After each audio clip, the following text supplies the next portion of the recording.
தேவனாகிய கர்த்தர் யார்? யாத்ராகமம் 5:3 இந்த கேள்விக்கு பதிலளிக்கிறது. தேவன் தம்முடைய வல்லமையை மோசே என்ற ஒரு சாதாரண மனிதன் மூலம் வெளிப்படுத்தினார். யாத்ராகமம் 9:16 எழுதப்பட்டுள்ளபடி அவர் தம்முடைய மகத்துவத்தை எகிப்து மக்களுக்கும் இஸ்ரவேலருக்கும் வெளிப்படுத்தினார்.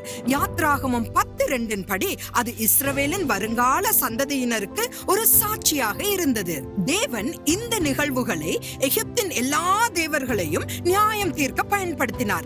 யாத்ராகமம் 12:12 மற்றும் எண்ணாகமம் 33:4 எகிப்தை சுற்றியுள்ள எல்லா நாடுகளுக்கும் எச்சரிக்கை கொடுக்க 400 ஆண்டுகளுக்கு மேலான பிறகும் பலம் வாய்ந்த எகிப்தியரை சகலவித வாதைகளினாலும் தண்டித்தவர் இஸ்ரவேலின் கர்த்தராகிய தேவன் என்று பெலிஸ்தியர்கள் நினைவு கூர்ந்தனர்.